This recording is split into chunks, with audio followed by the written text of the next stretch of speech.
Hey guys, Huzzy here bringing you another video. Now welcome to something, well, a bit familiar that we're doing, obviously a spectating high rating game, but we are watching this Caitlyn, who is in fact Doublelift. So Doublelift and the rest of Team Liquid are here in Europe boot camping. Worlds obviously is about a month away, give or take.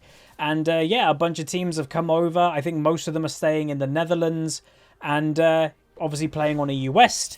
And he is here. So I believe, if I'm not mistaken, he is duo mainly with Jensen. I'm not sure if Jensen is this mid laner with this very weird name. It wouldn't surprise me because, again, the pros are given accounts with weird names. I've been given accounts before, and then you change the name. So obviously, Doublelift's name, he has changed it to I Come in Peace, which is fairly humorous. But the idea is, you know, we've watched a bunch of players. We've seen kind of their general skill level. In these replays, we can get a snapshot of if anything is different. If anything, I'm just noticing like straight away going, damn, this, you know, Doublelift mechanically is very gifted. Because I have personally never watched a replay of him. Obviously, I've watched him in for years in pro play and stuff, but I have never had a replay file on my hands because I don't go on North America. But now he's here on Europe West, I can get my hands on them. And by the way, the last spectate video we did, you guys did request Doublelift. We'll also mention, I don't want to do too many spectate episodes. I know, like, some people like them. They usually offer quite a lot of education. But I am just lack of content right now. It's very hard to get content on the main account. Solo queue's a bit iffy. So this is guaranteed content, and it's still pretty good for education. So, Caitlyn. Caitlyn is, I think, very good, but although a risky pick in solo queue. The reason being, she is supposed to be a safe AD carry, and that she is, but the problem with her is that you can become irrelevant on her. She does high damage, good crit, but she's not the most active AD carry unless you are playing her actively. So what you'll probably want to look here, again, if you're becoming or trying to become a better AD carry yourself, watch and try to keep track of, and I'm only guessing, how much Doublelift auto-attacks the enemy. They come out of position, watch this, bang, headshot. Every time that there's a possible chance, he is going to damage the enemy, and that is how a good Caitlyn plays Caitlyn. The bad Caitlyns will just sit way far back with their increased range and play safe. A good Caitlyn is actually fairly aggressive. So good Q by Lux, they nearly kill the Janna, and obviously at this point they have got good lane control so far. Worth also pointing out, Doublelift, I believe yesterday is where we're getting this game from. It was his first play session in Europe, and they just got off a plane a couple hours ago. Jet lag is definitely a thing. I'm sure most of you have experienced it like I have. And of course, he was playing solo queue while jet lagged, while off a plane. So I wouldn't imagine him to be playing his best. Anyway, big engage. So the nice combo there. Janna does manage to survive instantly, but they do burn her flash and her Twitch's heal, although Lux got out of position and had to burn summoners herself. But overall, probably a net positive because you gain the aggro and the lane priority, but the Twitch is now alone. Worth also noting, I know this is irrelevant, but I opened some Pokemon cards earlier just for a little bit of fun by myself, and I managed to pull this, ladies and gentlemen. This is roughly a $500 Pokemon card, and I'm not kidding. It's kind of crazy that I pulled it. Charizard is my favorite Pokemon by a long way, and I'm going to decide if I keep it or sell it. I'm not sure. I think I'm going to keep it because it should, in theory, gain value, but yeah. Anyway, let's go back on the commentary. I just wanted to share that because it's really exciting. Anyway, Twitch has stayed. He does get caught out. There's a trap behind him, so full pressure. He had to flash out, although Janna did the good thing, and he went aggressive on Doublelift. That's what you a lot of time have to do as a support, is you attack the damage. If you attack the support, and obviously Lux does do damage herself, but the vast bulk of the damage is going to be coming from the Caitlyn. Attack the lower health AD carry, and you might get her to back away. You can see the Fiora in top side is getting done in a bit. Janna has the Ignite up, nearly goes to the kill. Twitch going aggressive. They are like looking to do something, having a no mana Lux, but the red side will manage just to back out. Possibly, you know, they could have backed a little bit earlier. Maybe they didn't expect the aggro play by blue team. But overall, it's not too bad. Again, blue team right now has a 800 gold advantage. I'd imagine a little bit of that is definitely going to be in the top side with 2 kills and a bit of farm increase. But overall, the game is, you know, it's nothing crazy. You wouldn't really guess who would win this game so far. One thing I would be interested in is what build this Twisted Fate does. Again, obviously, ADTF is still, I'm not going to call it popular, but people still do it occasionally.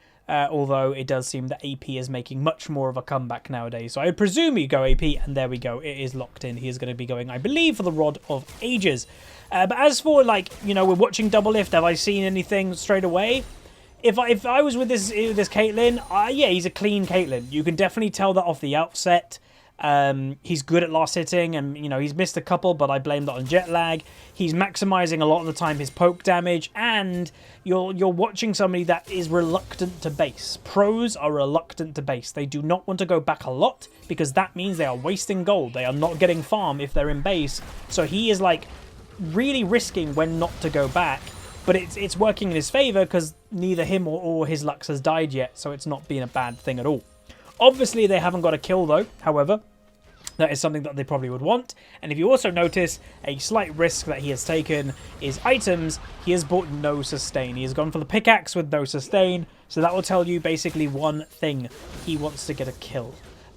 Sustain is, oh, we're just going to keep farming. We'll poke each other a little bit. I've got a few potions, like Twitch has, just to regen a bit. And if you notice, Twitch has also got lifesteal. So that's kind of the language that is that. I'm just here to farm. Let's just kind of scale. Where he's got a pickaxe and no sustain. He wants kills. It's that simple.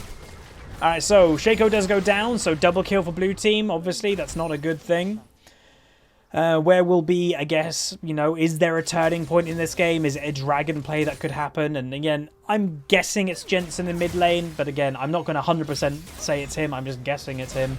I did tune into his stream a bit last night, but I was hardly paying attention. So, you know, I didn't pay enough attention to be like, is that Jensen's summoner name that I watched last night? I don't know. Alright, so again, you are seeing aggression that he's standing in minions, trying to get autos in. So again, a couple more are going to happen. Good poke by Lux coming out with a follow-up Q that misses, unfortunately. But again, I hope people are watching the hyper-aggression from a Caitlyn, because I imagine a lot of you would deem Caitlyn a relatively passive AD carry. I know I do a lot of the time, but when you watch a good Caitlyn, very aggressive. Like, as aggressive as a Draven would be, basically. You try to use your range advantage with the bush control for headshot, and you just take over the lane. And obviously Lux support is still iffy, you know, is it a thing anymore? It's up in the air, but it actually can work with Caitlyn because you land the Lux Q, then you put a trap underneath the person. It's a great combo. Right, headshot, I'm sure he'll look for something. He's, again, going to be, when he's got a headshot ready, he's going to be reluctant to use it on a minion because that's extra damage to give to a champion, but in the end, he does use it on the minions. And another thing, straight away, and again, for you guys to improve at the game, people have asked me for ages, Huz, you constantly are moving. Yeah, look how fidgety Doublelift is. He is never standing still. He is never like, I'm just going to chill. There was a little glimpse of the enemy jungler in that bush. I don't know if they saw it or if they caught it. Did you guys catch it? Rengar's in that bush. We know he's in that bush. I would guess that yeah, there we go. So they didn't know. I caught that in a replay, which again, it's easier to catch in a replay. Doublelift gets the Janish who's being overconfident. So a nice play there. So again, that's a sign of a good player when it's a weird situation. It's a risky situation. He is still looking to go aggressive and gets the kill on Janna. He will go down to the Rengar, but the Rengar should die in the end. Shaco has good chase potential, although now Rengar is ulting away. If he's a greedy Rengar, he'll go for the Lux, but he's definitely going to die too. Again, he is in this area. Rengar's around here, most likely, because again, his mark, and there he was, so there you go. Overall, not bad. Again, very good play overall. Could he have survived that Rengar? Of course he could, if he really wanted to survive. He could have, like, instead of maintaining DPS in the bush to kill Twitch, he could have ran directly into the lane a few seconds earlier and been really far away from the Rengar, but he wanted to maintain as much damage as possible, which is fine. Again, we've spoken about it in the past. Some deaths are worth deaths, some deaths aren't, and some deaths are just okay. You know, it's not a bad or a good thing, and that's kind of what that was. Alright, so Twitch is going aggressive in the 1v1. Doublelift hitting the E. Twitch going aggressive with a flash. Doublelift going to go for a trap, and he will get killed in arguably a 1v1. Janna does get an assist. I don't think he expected that Twitch. So watching his stream, by the way, you could blame it on jet lag, etc. And yes, I'm a Doublelift fan, but I think Doublelift was partially shocked by the quality of the game. If you actually look at his match history, there's a lot of defeats. He has not just gone on a stonking victory the whole way. And yeah, just so we're all clear, the accounts that these guys are given, I believe, start with Diamond 4 MMR. Not Diamond 1, I don't think, but they're not fresh. Well, they're fresh accounts, but they're given Diamond MMR, and after placements, they'll get Diamond pretty much straight away. So it's a bit different. But as we've said from people that have been on EU West and they've experienced EU West, you know, people like I Will Dominate, you know, whatever you think of him, he's a good player, and I kind of trust his opinion when it comes to solo queue a bit. He says that EU West is roughly 400 to 500 LP above North America. So if you're Diamond 1 on North America, you'd be roughly Diamond 4 on EU West. So, you know, if this game is a Diamond 1 North American game, meanwhile, they get the Q, they're going to go for some damage. You're hitting the auto, he does miss the E. He also gets tornadoed. That was a good play by Janna. Shaco's coming in the area. Probably will be a dead. Now the ultimate comes through. He will get that. Janna doesn't get there in time. And Janna will probably... Okay, she died, but honestly, the Caitlyn Q looked like it should have hit. That's a bit weird. If you watch that back in slow motion, that's a bit dodgy hitbox there, but Lux will finish off the kill, so alas, it's not that bad. If you actually also notice in the top lane, folks, so early in the game, remember, this Fiora, and she is getting ganked, so I'm expecting her to die, but she gets a 2v1 kill, arguably. Yep, 1v1 kill, and then obviously Cassio actually chases the Twisted Fate. So what's happened in top lane is Fiora got beat by the early game Pantheon, and now he's been outscaled, which happens. Again, I'm actually, just, you know, put your pitchfork down, I'm a fan more of the new Pantheon. I've learned, you know, the stab is the way forward, but no matter if you're a fan of the champion or not, the champion falls off a cliff. Like, in terms of strength level, that champion is either, I would say, the biggest example in League of Legends of, you know, normally champions have a power spike like this. They get stronger, stronger, stronger. There are some champions, early game champions, that they get strong really quick and then they kind of tip off. Pantheon is one of the biggest examples that really strong in the early game and then quite an aggressive tip down. Renekton used to be that, but then Conqueror and Spirit Shojin fixed that. So, yeah. Anyway, returning to bot lane, so always about 10 farm ahead, roughly. You can see the occasional little auto attack still thrown in on the Twitch just to make him feel uncomfortable. Great use of E there, gets the farm and dodges the tornado in one. And again, it's little things like that. You don't normally see a Caitlyn pull that off, pretty much ever. Doublelift's done it a few times this game. So, you know, it's relatively impressive that, you know, he's doing that. It just, again, the word to use is it looks clean. It just looks nice. Meanwhile, Cassiopeia does die in the mid lane. And worth noting, there is a big farm difference in the mid lane. And top lane farm difference is increasing. Bot lane is about 15 right now. So slowly, remember the early game was 800 gold lead for blue team. The tables have turned and now red team is over 3,000 gold ahead. And again, you could definitely warrant that to scaling. Pantheon early game, wins the early game, surprise, surprise, and now Fiora is starting to take over. So Infinity Edge is complete for Caitlyn. I'd expect potential aggression wanting to come out of Doublelift because Twitch has not got a complete item and you've got an Infinity Edge. There is a bit of an imbalance right now between the two AD carries and you really need to try and use that and abuse that. And by the way, that's not... There we go. Gets the Q, gets the combo, then Doublelift finish off the kill. Boom. There we go. That's what you're looking for. But that's what in any lane, not just for the AD carries. You're in top lane. You complete your... Again, you complete a Yumu's straight away. You're playing something hyper aggressive. You have to try and use your completed item if your lane opponent, and especially, doesn't have a completed item. So this Twitch, by the way, has still not got a completed item. He's buying, obviously, Blade of the Ruined King first. It's relatively expensive, but he is still not completing it, and he is getting punished for it. And that's good to see. So, boom, Fiora in the top side, by the way, gets 1 kill. She gets 2 kills in a 2v3 and finally will go down, and that is Fiora, ladies and gentlemen. A champion that I still, to this day, very much recommend and think she's underrated, and she is a crazy, crazy carry in solo queue. Oh, wonderful play by Shaco. Predicted the Janna flash, gets a trap way left of the Janna, so she flashed into the fear. That's just very good Shaco play right there, and another kill for Caitlyn, and they will decide to get the first tower. I believe that was first tower. Yes, it was. And obviously, mid lane, Cassio's just had a wow. Okay, that's insane. Cassio's had a relatively nice, smooth mid lane. Nothing crazy's happened. The tower's nearly dead. So dive potentially coming in. They do kill the tower in the end, and they will decide to back off. Meanwhile, Pantheon is coming in, looking for a bit of damage. He does go for the right target, gets Cassiopeia'd, and he will go down as long as the Cassio with the Rengar ultimate. But what is worth noting is that Twisted Fate, Medjai's. To me, this must be an example of a guy that builds Medjai's every game. Because this is not a Medjai's game. You know, Medjai's is when, oh, I've been involved in 5 kills and I've not died yet. At the time, he was 1-1-1. That's not a Medjai's KDA at all. Meanwhile, Doublelift going aggressive, few auto attacks, maintaining the perfect positioning with the Q, with the ultimate, gets the barrier, and that was nearly a kill. But again, perfect use of range. I'd say one of the biggest things that you see in good players and pros is they know especially the auto attack range and how much to move in between each auto and then stopping to auto attack. They just do it really well. And obviously he could have been using attack move there, but that didn't look like attack move because attack move sometimes stutters because it's trying to make sure that you're in range and then you're not in range. That legit looked like Doublelift was clicking to move, auto attack, click to move, auto attack, and he did like 4 times perfectly. There was nothing to fault with that at all, like 0. Next build, I presume he's going to go for RFC. You know, that headshot combo with it is lovely on Caitlyn. But again, hyper aggressive. He's now, he's done with bot lane. Cassio got a bot lane. I am now heading mid. That's the idea. It's trying to take over the game, basically, as the AD carry. And the way that you do that, if you're not going the kill route, and, Doublelift's got a fair amount of kills, you do objectives and towers because you're the best person on the map to take that stuff. You are the tower taker in the end of the day. Lux gets a nice Q.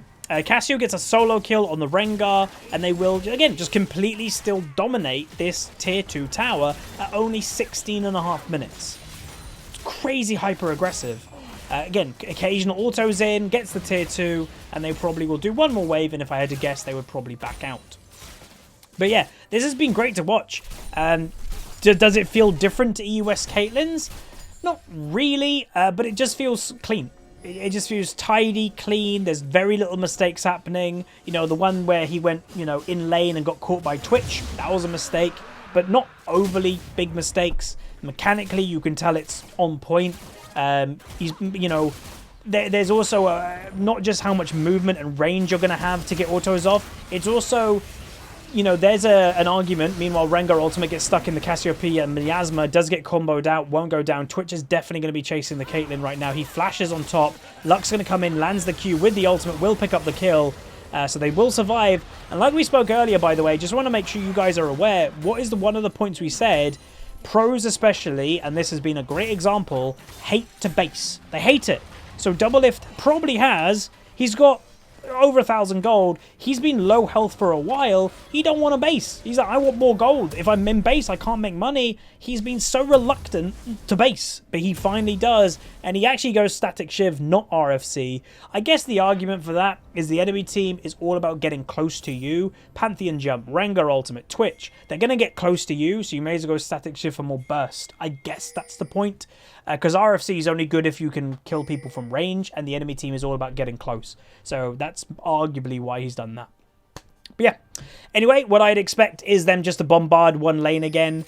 Meanwhile, Pantheon getting caught out does use his damage reduction. Caitlyn traps, with the combo EQ with the final, and the Pantheon will go down. Not really sure what he's doing there by himself. Again, from a guy that was really doing well in the early game, is now 4-8 versus a lane opponent who is now 9-6. So that has definitely swapped around completely, which again is unsurprising in a way.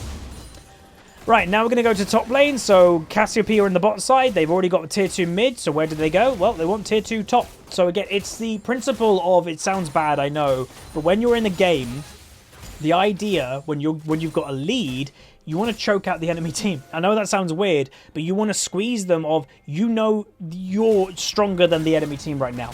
So you want to try and get as many resources out of them and limit what they can do. Limit the plays they can make, and that's how you basically just keep winning.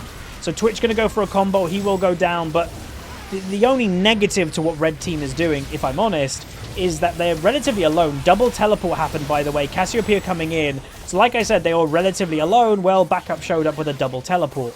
It did kind of look weird that it was only one teleport. Nice Q. They will go down. That's an ace, and that is most likely nearly going to be the game. But yeah, it was just a Lux and a Caitlyn there. I think they needed, the Fiora to be with them and the Cassio to be with them in a way, because, you've got Shaco split push, but it works out. The double TP, Doublelift died, but again, for the greater good. So this will be a double inhibitor. Not sure if they're going to be able to end right now because the enemy are starting to spawn unless they surrender. But again, this has been a relatively clean game. The games that I would show you guys from Doublelift right now, a lot of them at the moment are a little bit, well, this hasn't been what I'd even call a stomp from Doublelift. He's playing clean, but, you know, he's 6-3. That's just a nice KDA. That's not like, dude, this is a Worlds AD Carry Pro going 20-0 in Diamond. Yeah, he's not really doing that. He's not really doing that in many of his games, if any. Again, could blame that to his jet lag. He's just come off a plane, so it would be interesting to see after I record this, because I'm recording this a bit later in the day. If he is going to be streaming this evening, I'll definitely tune in. And, you know, we'll keep an eye. If there's a crazy game, I'll definitely do. And if you guys remember, there's a Worlds Pro out there, they're like, oh my god, you need to watch that person, make sure you let me know. But remember, only the pros that are currently boot camping in Europe. Right, so Doublelift picks up another kill, and they, again, like we said earlier, it's about the choking out, not giving them any room to get back into the game. Look how much the enemy has taken. You know, the Fiora wants to end this game. Doublelift is a bit hesitant.